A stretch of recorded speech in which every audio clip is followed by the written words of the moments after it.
मुंबई कोणाची? मुंबई मुंबईकरांची, मुंबईसाठी मेहनत करणाऱ्या प्रत्येक माणसाची, मुंबई मराठी माणसाची.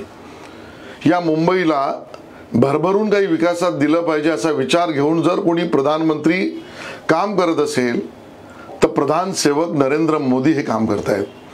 आणि आज आपण पाहतो आहोत येणाऱ्या 26 तारखेला 20 स्टेशनचा पुनर्विकास 554 कोटी रुपयाचा निधी देऊन हा अमृत भारत योजनेमध्ये मोदी सरकार करणार आहे, ज्यामध्ये आमचं lower Parel, Prabhadevi, Jogeshwari, Malad, marine lines, Charni road, Grant road, Wadala, Matunga या स्टेशन बरोबर सँडहर्स्ट रोड असेल, चिंचपोकळी असेल, विद्याविहार असेल, या सर्व स्टेशनांचा पुनर्विकास होणार आहे. मित्रांनो, आपण सहभागी व्हा.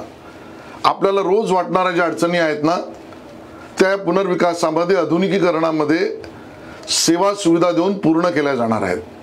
जिथे अरुंद पूल आहे तिकडे पूल येणार आहे, सांडपाण्याची व्यवस्था, ड्रेनेजची व्यवस्था, कचरा त्या ठिकाणी होऊ नये म्हणून त्याची व्यवस्था, तिकीट घर असेल, बसण्यासाठी बेंचेस असतील, आमच्या दिव्यांग मित्रांसाठी आधुनिक बोर्डची व्यवस्था, या सगळ्या व्यवस्था उभा करून आपलं रेल्वे स्टेशन जणू काही आंतरराष्ट्रीय स्वरूपाचं त्या ठिकाणी विमानतळातलंच असावं अशा पद्धतीच्या सुविधांच्या कामाला सुरुवात होते आहे.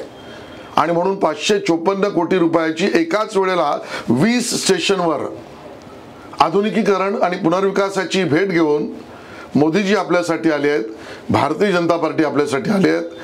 या विकसित भारताचं स्वप्न करणाऱ्या मोदींच्या यज्ञात तुम्ही सहभागी व्हा. विकसित मुंबई करण्याच्या आमच्या या प्रयत्नांना तुमचा आशीर्वाद द्या आणि 26 तारखेला सकाळी 11 वाजता या स्टेशनवर माननीय मोदीजींच्या समवेत या कामांच्या भूमिपूजनात सहभागी व्हा.